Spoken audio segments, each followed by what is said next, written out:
Hello students, today our topic is cascading style sheet and this is our last lecture regarding to cascading style sheet.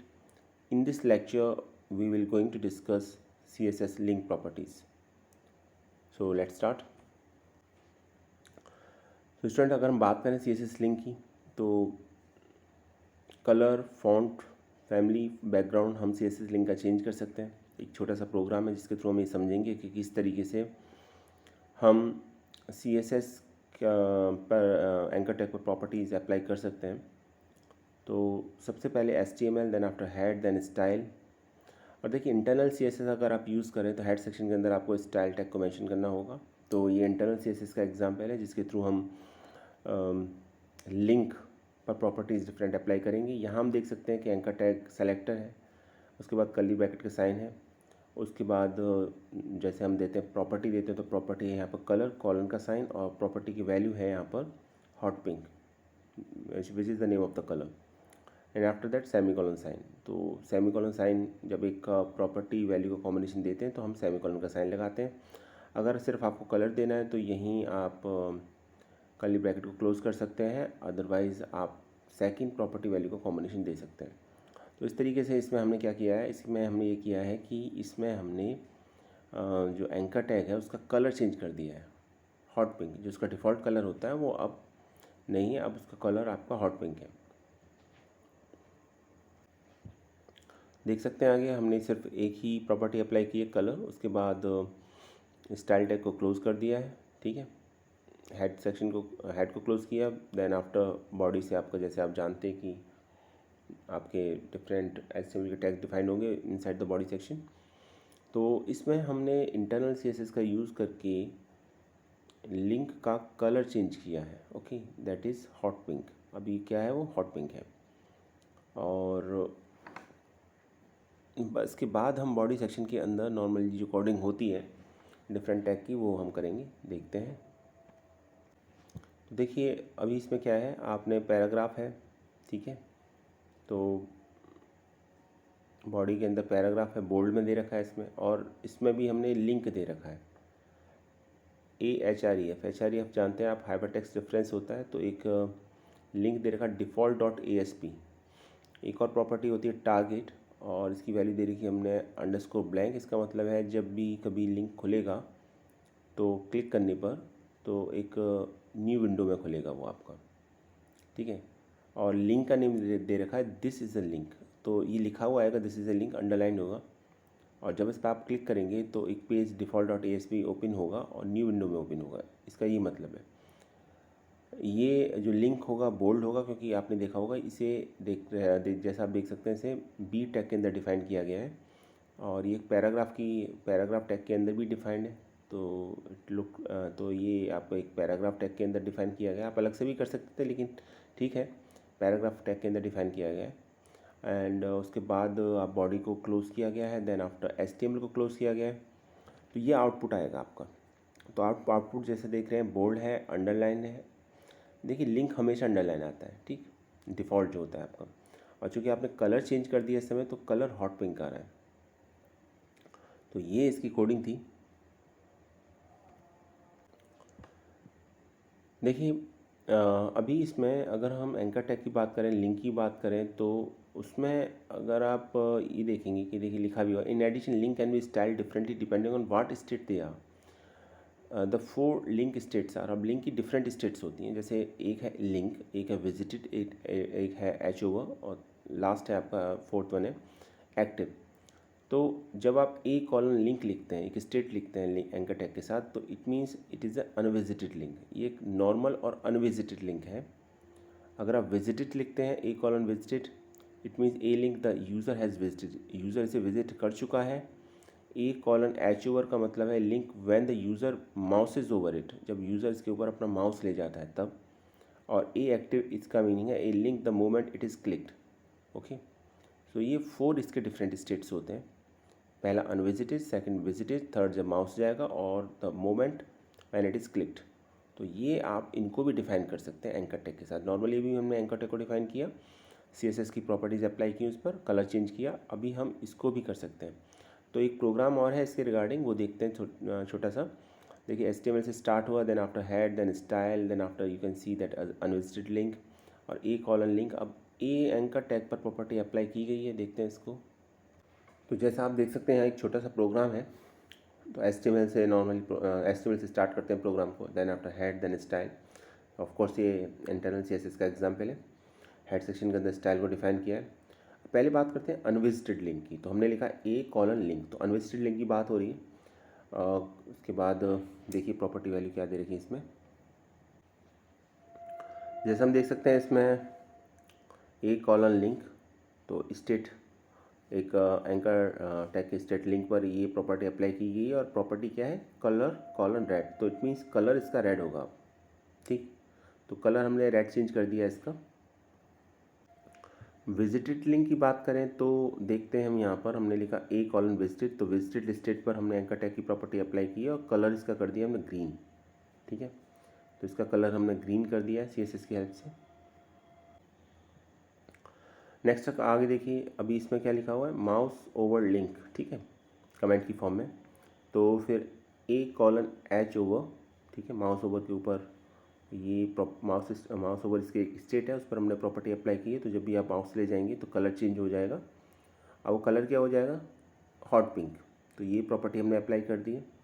उसके बाद आप active, एक state है तो ए colon active, कि ये whether the link is active और not, तो उस पर हमने प्रॉपर्टी अप्लाई की है और उसका कलर क्या कर दिया हमने, ब्लू, ठीक। तो ये डिफरेंट स्टेट पर हमने डिफरेंट प्रॉपर्टीज अप्लाई की। एक्चुअली हमने कलर प्रॉपर्टी अप्लाई की सभी पर, सभी का एक डिफरेंट कलर दे दिया हमने।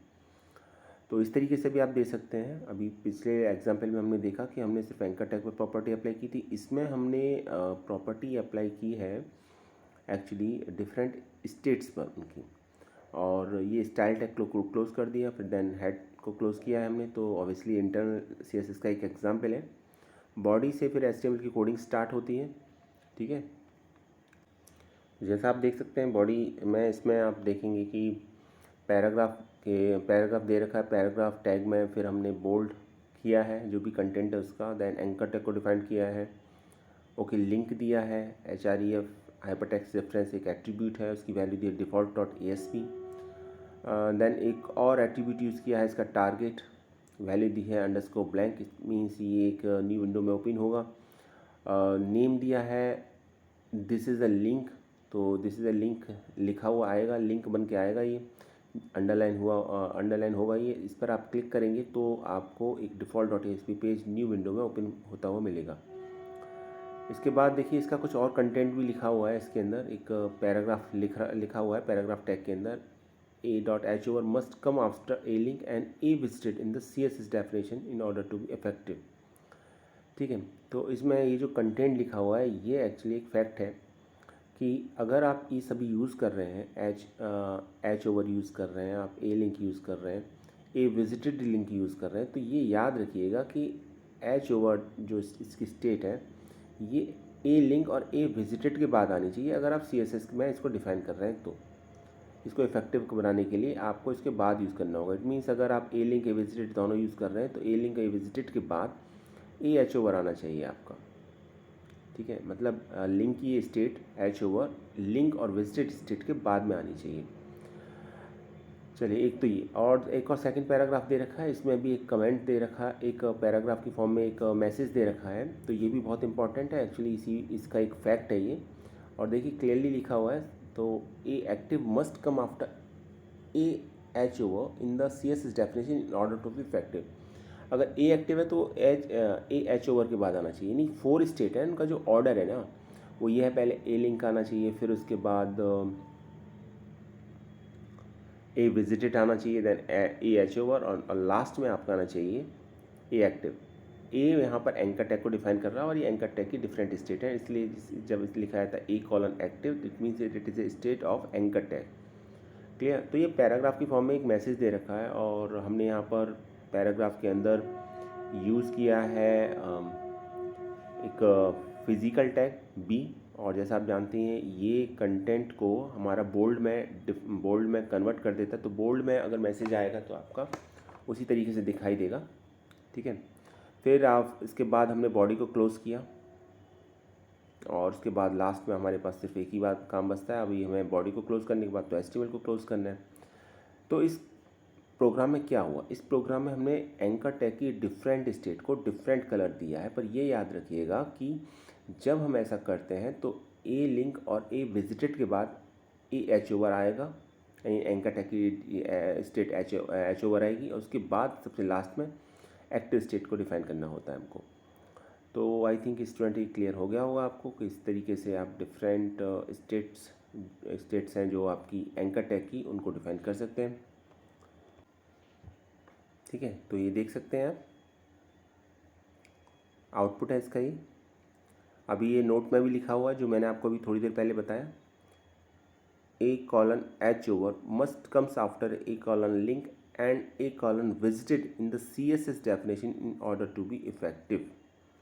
तो एच ओवर आपका लिंक और विजिटेड स्टेट के बाद में आना चाहिए अगर आप इसे इफेक्टिव मैनर में शो करना चाहते हैं। तो सेकंड पॉइंट दे रखा है a colon active must comes after a colon H over in the CSS definition order to be effective. अगर हम एक्टिव स्टेट की बात करें तो उसको आपको एच ओवर के बाद डिफाइन करना होगा अगर आप इसे इफेक्टिव बनाना चाहते हैं। तो ये ऑर्डर याद रख लीजिएगा। इसमें 1 मार्क का क्वेश्चन बन जाता है। यहाँ से ऑर्डर दे रखा होगा, सबसे आपको इसमें पूछा जा सकता है। ठीक है, तो अब एक और प्रॉपर्टी की बात करते हैं, और ये है CSS की टेक्स्ट डेकोरेशन से रिलेटेड। तो क्या हम लिंक को डेकोरेट कर सकते हैं, तो ये देखेंगे हम कैसे। So the text decoration property is mostly use to remove underline from link. तो जब हम टेक्स्ट डेकोरेशन की बात करते हैं लिंक के रेस्पेक्ट में, तो हम ये देखते हैं कि हम लिंक जो होती है डिफ़ॉल्ट बाय डिफ़ॉल्ट अंडरलाइन होती हैं, तो हम इसे रिमूव कर सकते हैं अगर हम टेक्स्ट डेकोरेशन प्रॉपर्टी का यूज़ करें तो। ठीक है, प्रॉपर्टी का नेम है टेक्स्ट डैश डेकोरेशन। तो इसकी हेल्प से जो आपका बाय डिफ़ॉल्ट लिंक अंडरलाइन आता है उसको हम रिमूव कर सकते हैं। चलिए आगे देखते हैं। आई थिंक क्लियर हो गया होगा आपको। एक प्रोग्राम देखते हैं इसका। तो जैसा इस प्रोग्राम में हम देख सकते हैं, HTML से प्रोग्राम स्टार्ट हुआ है, देन हेड, देन स्टाइल। अब हेड के अंदर स्टाइल मेंशन किया गया है, तो डेफिनेटली ये आपका इंटरनल CSS का एग्जाम्पल हो गया।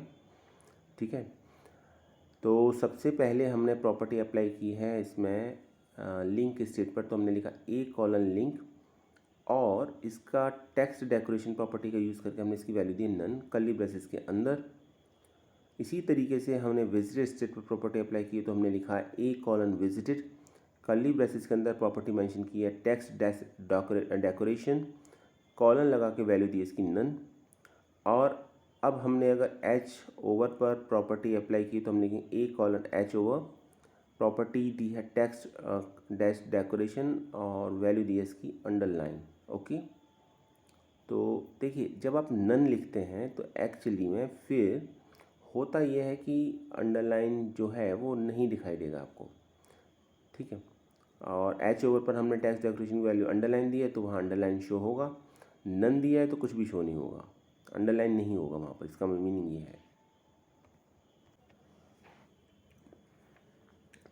अब बात करते हैं एक्टिव की।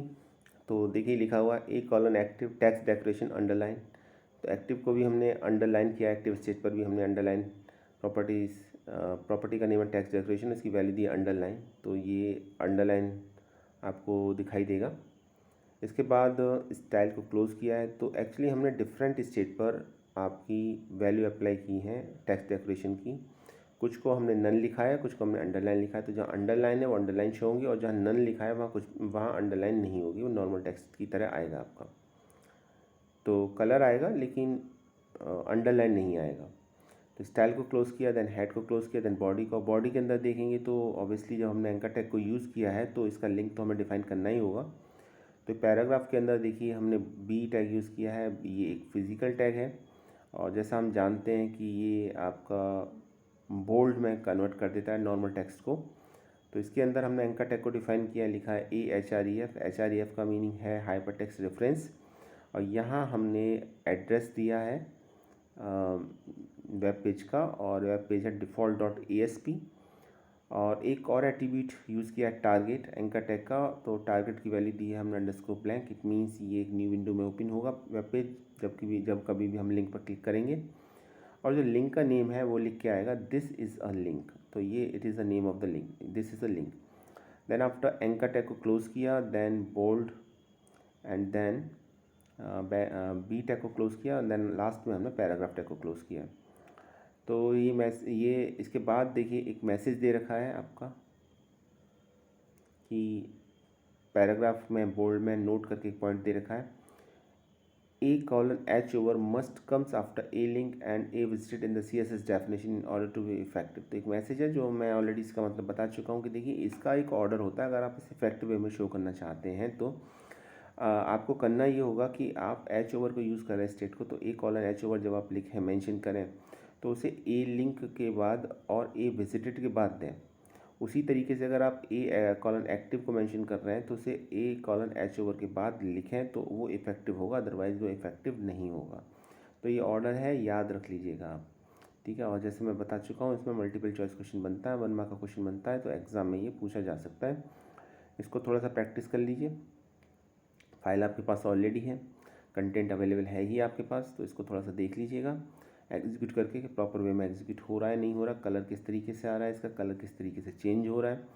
और CSS का ऑब्जेक्टिव ये है, हम CSS को यूज़ इसलिए कर रहे हैं कि ताकि हम जो प्रॉपर्टीज़ हैं उस पर आपकी HTML में उनको उनकी डिफरेंट वैल्यू हम दे सकें, डेकोरेट कर सकें हम टेक्स्ट को प्रॉपर वे में, पूरे वेब पेज को डेकोरेट कर सकें, नॉट ओनली टेक्स्ट। तो यहाँ पर लिंक डेकोरेशन की बात चल रही है कि हम लिंक का कलर चेंज कर सकते हैं, लिंक को अंडरलाइन कर सकते हैं, अंडरलाइन बाय डिफ़ॉल्ट भी होता है आपका, और अंडरलाइन हटा सकते हैं, ठीक है। तो आगे देखते हैं, चलिए आगे। इसके बाद आपको बॉडी को क्लोज़ करना था, बॉडी स्टार्ट किया तो क्योंकि अभी मेन कोडिंग हो गई आपकी, और लास्ट में हमें HTML को क्लोज़ करना होता है। तो यहाँ हमने HTML टैग को क्लोज़ किया है। तो ये हमारा प्रोग्राम था, ये प्रोग्राम था स्टूडेंट्स हमारा, ठीक है। और यहाँ पर आपका CSS कंप्लीट होता है। हमने टेक्स्ट की, कलर की, फॉन्ट की, लिंक की, ठीक है, ये सब प्रॉपर्टीज़ को डिस्कस किया। अब थोड़ा एक बार रिवाइज कर लेते हैं मेन पॉइंट्स को। तो CSS यहाँ कंप्लीट हो चुका है स्टूडेंट्स। तो CSS में देखिए, अब चूँकि CSS कंप्लीट हो चुका है तो एक बार मैं आपको थोड़ा सा रिवीजन करा देता हूँ इसका, और ये बता देता हूँ आपको क्या पढ़ना है, किस तरीके से पढ़ना है। ये फाइल आपके पास ऑलरेडी है तो आप याद कर सकते हैं, नोट्स आपके पास अवेलेबल हैं, प्रोग्राम भी है, एग्जीक्यूट करके देखिए और अप्लाई कीजिए उसके बाद वेब पेज पर अपने। क्योंकि यहाँ तो ये बता रखा है, देखिए कंप्लीट एक वेब पेज पर मैं सभी प्रॉपर्टीज़ को अप्लाई नहीं किया, अलग अलग को बताया है। अब आपका अब आप चूँकि CSS पढ़ चुके, कंप्लीट हो चुका है, तो अब आपको ये काम है कि जब आप वेबसाइट डिज़ाइन करें, प्रोजेक्ट बनाएं अपना, तो CSS की डिफरेंट प्रॉपर्टीज़ को अप्लाई करें। तो यहाँ पर हम थोड़ा सा एक मेन पॉइंट्स डिस्कस करेंगे CSS के बारे में। जैसे CSS की full form cascading style sheet, ठीक है। ये एक स्टाइल शीट है, इसका एक्सटेंशन .css होता है। तो जब हम CSS की फ़ाइल बनाते हैं तो जनरली हम नोटपैड में बनाते हैं, किसी और टेक्स्ट एडिटर में बना सकते हैं, लेकिन जब हम सेव करेंगे तो .css से सेव करेंगे। और इसका जो ऑब्जेक्टिव है, मकसद है, वो ये है कि वेब पेज को डेकोरेट करने का काम करता है। जो वेबसाइट हम बना रहे हैं, जो वेब, उसको अगर हम डेकोरेट करना चाहें तो CSS की हेल्प से हम कर सकते हैं, ठीक है। तो यही लिखा हुआ CSS describe how HTML element should be displayed, ये बताता है कैसे डिस्प्लेड होंगे। तो ओवरऑल ये आपका डेकोरेट करने का काम करता है।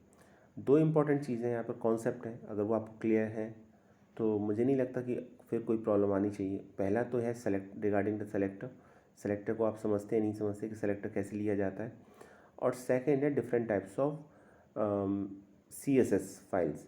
तो CSS का इम्प्लीमेंटेशन 3 डिफरेंट वे से कर सकते हैं, एक है इंटरनल, एक है एक्सटर्नल और एक है इनलाइन। इसके बाद जो बचता है काम वो सिर्फ ये कि आपको प्रॉपर्टीज़ याद करनी है, प्रॉपर्टीज़ की डिफरेंट वैल्यू का आपको पता होना चाहिए, किस तरीके से इम्प्लीमेंट करते हैं। बाकी CSS में और कुछ समझने को नहीं है। और मेनली क्वेश्चन तो अगर एग्ज़ाम में आएगा तो इसी से आएगा कि किस तरीके से CSS फाइल क्या होती हैं, सेलेक्टर किस तरीके से अप्लाई किए जाते हैं। साथ ही में ये भी पूछा जा सकता है इसमें कि डिफरेंट टाइप्स की CSS को किस तरीके से अप्लाई किया जा सकता है। हम ऑलरेडी कई प्रोग्राम में पिछली बार बता चुके हैं, आज तो एक बार थोड़ा सा और रिवीजन कर लेते हैं इसका। चलिए देखते हैं।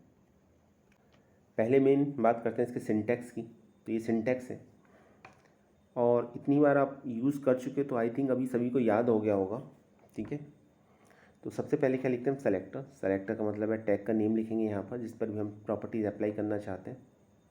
मान लीजिए हम हेडिंग पर प्रॉपर्टी अप्लाई करना चाहते हैं CSS की, तो हम H1 लिखेंगे यहाँ पर।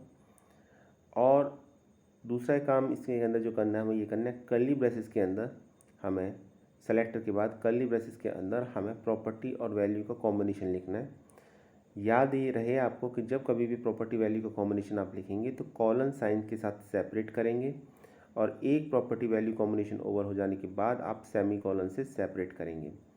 इस केस में जैसे कलर ब्लू है और फॉन्ट साइज़ आपका 12 पिक्सल है, तो हम लिखेंगे colour colon blue and font dash size colon 12 pixel semi colon. तो सेमी कॉलन से सेपरेट करना, सेमी कॉलन लगाना होता है जब आप एक कलर वैल्यू का कॉम्बिनेशन दे देते हैं।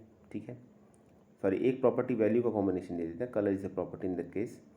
तो जब एक प्रॉपर्टी वैल्यू का कॉम्बिनेशन दे देते हैं तो उसके बाद सेमी कॉलन लगाना होता है।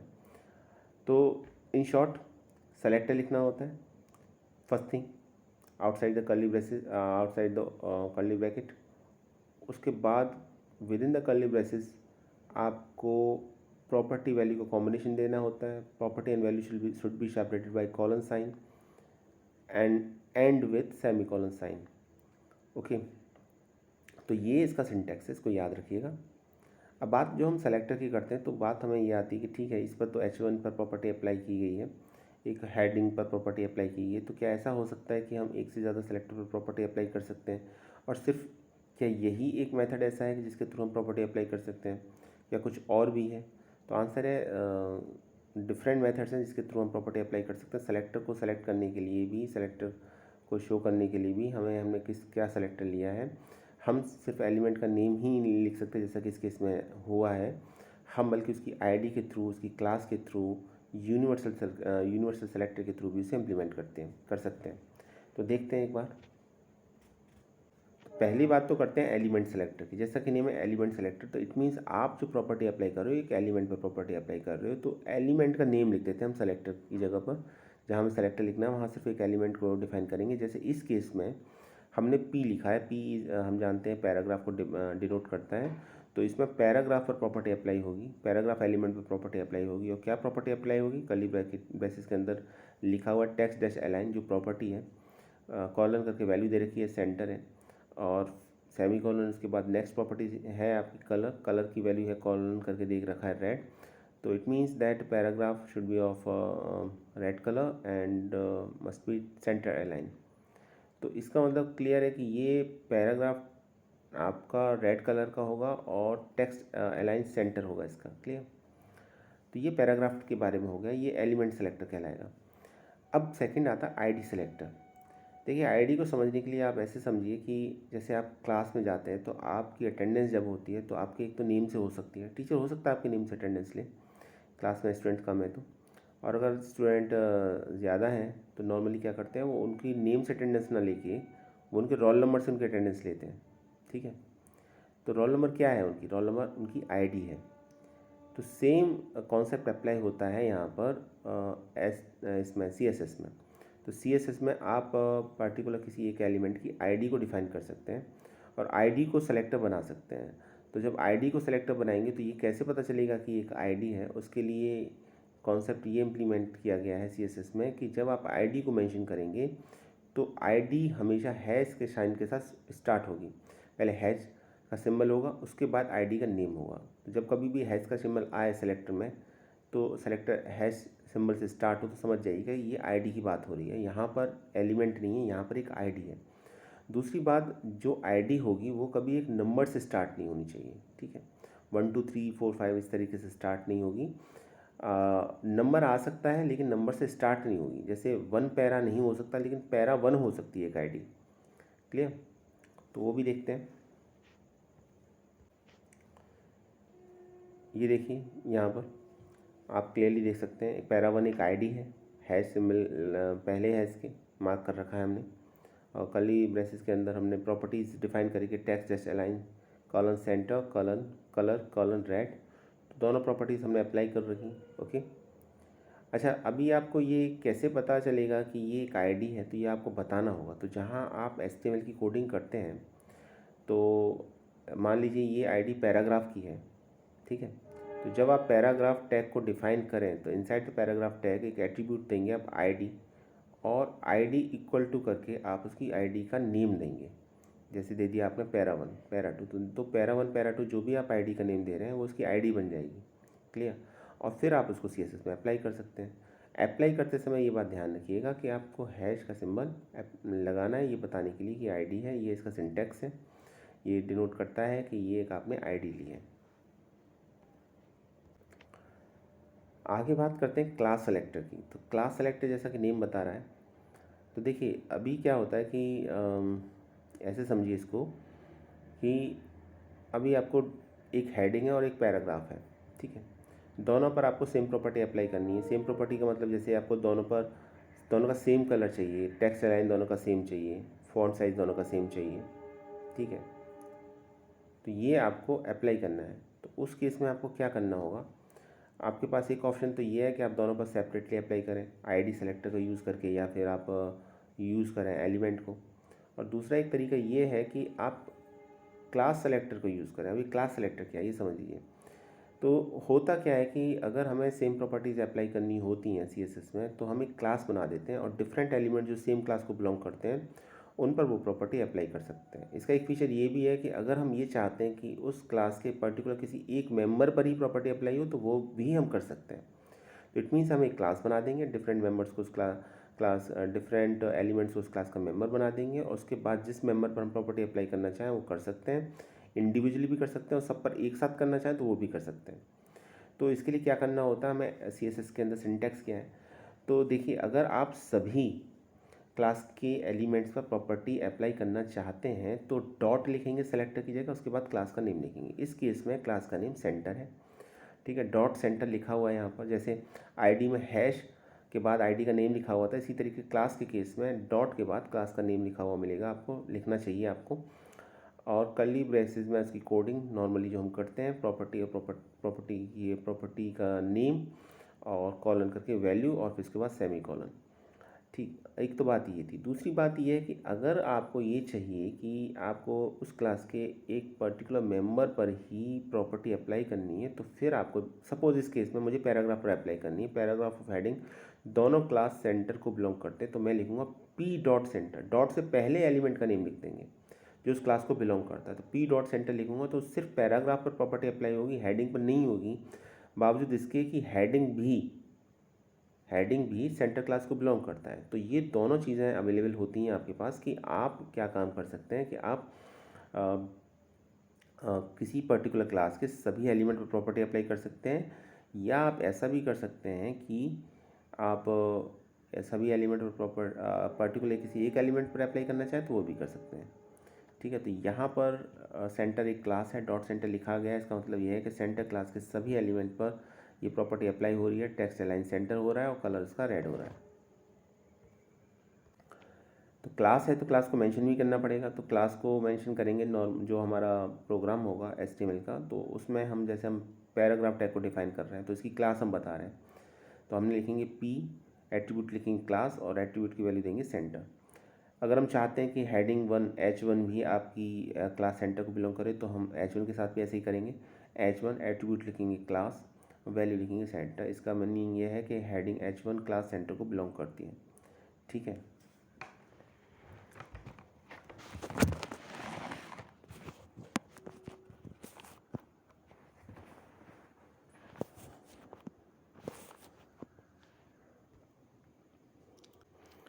इसके बाद आता है ग्रुपिंग सेलेक्टर। ग्रुपिंग सेलेक्टर का मतलब ये है कि आप डिफरेंट एलिमेंट्स का अगर एक ग्रुप बना के उस पर प्रॉपर्टी अप्लाई करना चाहें तो वो भी कर सकते हैं। फॉर एग्जांपल जैसे आप हेडिंग H1, हेडिंग H2 और पैराग्राफ तीनों पर सेम प्रॉपर्टी अप्लाई करना चाहते हैं। आप चाहते हैं तीनों टेक्स्ट सेंटर तीनों का टेक्स्ट लाइन सेंटर हो और कलर रेड हो, तो आप क्लास के थ्रू भी कर सकते हैं इसको, और अगर आप ग्रुप सेलेक्टर यूज़ कर रहे हैं तो उसके थ्रू भी इम्प्लीमेंट कर सकते हैं। तो उसमें करना क्या है आपको, एलिमेंट सेलेक्टर की तरह, बस अगर एलिमेंट एक से ज़्यादा जिन पर सेम प्रॉपर्टी आप अप्लाई करना चाह रहे हैं तो आप एलिमेंट्स को कॉलन एली कॉलन सॉरी जितने भी एलिमेंट्स हैं उन्हें कॉमा साइन से सेपरेट कर दीजिए। जैसे इस केस में किया गया है H1 H2 P।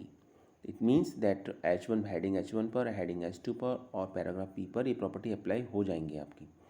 अगर हम सिर्फ H1 लिखते तो H1 पर होता, अगर सिर्फ हम H2 लिखते तो H2 पर होता, अगर हम H1 H2 लिखते तो H1 और H2 दोनों पर होगा, और अगर हम सेलेक्टर में H1 H2 P लिखेंगे तो फिर H1 H2 और P पर अप्लाई होंगी CSS की प्रॉपर्टी। इसीलिए इसको ग्रुप सेलेक्टर बोला जाता है। आपने ग्रुप बना दिया एलिमेंट का, तो एक सिंगल एलिमेंट पर भी कर सकते हैं और ग्रुप सेलेक्टर का यूज़ करके हम एक ग्रुप पर भी ग्रुप बना के भी यूज़ कर सकते हैं। ये अलग बात है कि इसको हम क्लास के थ्रू भी इम्प्लीमेंट कर सकते हैं, ठीक है। तो जैसा भी हमने देखा तो ग्रुप के थ्रू भी कर सकते हैं। Last students universal selector. Universal selector का मतलब जैसे आप नेम ही बता रहा है, the universal selector selects all HTML elements on the page. तो जितने भी HTML एलिमेंट्स हैं उन पर आप एक साथ प्रॉपर्टी अप्लाई करना चाहते हैं, किसी इंडिविजुअल पर नहीं करना चाहते, तो आप यूनिवर्सल सेलेक्टर का यूज़ कीजिए। उस केस में सिर्फ आपको इतना करना है कि एस्टेरिस्क साइन मार्क कर देना है सेलेक्टर की जगह। तो देखिए एक एग्जांपल दे रखा है, एस्टेरिस्क साइन मार्क है और उसके बाद curly braces, text dash align colon centre semicolon colour colon blue semicolon curly bracket close. तो इसका क्या मतलब है? इसका मतलब सिंपल सा इतना है कि आपने क्या काम किया, आपने काम ये किया कि जितने भी HTML के एलिमेंट्स हैं उन सभी पर आपने प्रॉपर्टी अप्लाई कर दी, इजंट इट। तो ये था हमारा स्टूडेंट सेलेक्टर के बारे में। अगर आप चाहते हैं कि अभी आपको थोड़ा सा और रिवीजन करना है तो क्लास में मुझे बता दीजिएगा। एक बार को हम इंटरनल, एक्सटर्नल और इनलाइन फंक्शन को इनलाइन को CSS के टाइप को और डिफाइन कर देंगे। अदरवाइज़ आपका CSS आज यहाँ कंप्लीट हो चुका है और इसके साथ सिलेबस भी लगभग आपका कंप्लीट हो चुका है। फॉर्म्स आप पढ़ चुके प्रीवियस क्लास में, तो ऐसा कुछ नहीं है कि जो आपको नया पढ़ना है, क्लास 8 में था। हाँ, लेकिन चूँकि 10th में है तो मुझे नए सिरे से पढ़ाना होगा, बिल्कुल अलग तरीके से, बिल्कुल मतलब फ्रेश पॉइंट ऑफ व्यू से पढ़ाना होगा कि मान के कि आपको वो नहीं पढ़ाया आपने, तो हम पढ़ाएंगे आपको। तो नेक्स्ट क्लास जो मिलेगी आपको, वो आपको हम उसमें HTML फॉर्म डिस्कस करेंगे, ठीक है। तो 2 क्लासेस और रिक्वायर्ड होंगी, ट्यूसडे और वेडनेसडे। तो वेडनेसडे आपकी लास्ट क्लास होगी regarding the syllabus. Syllabus video में आपका वेडनेसडे को कंप्लीट हो जाएगा। इट मीन्स आपका सिलेबस कंप्लीट हो जाएगा 25 को। तो thanks for watching this video.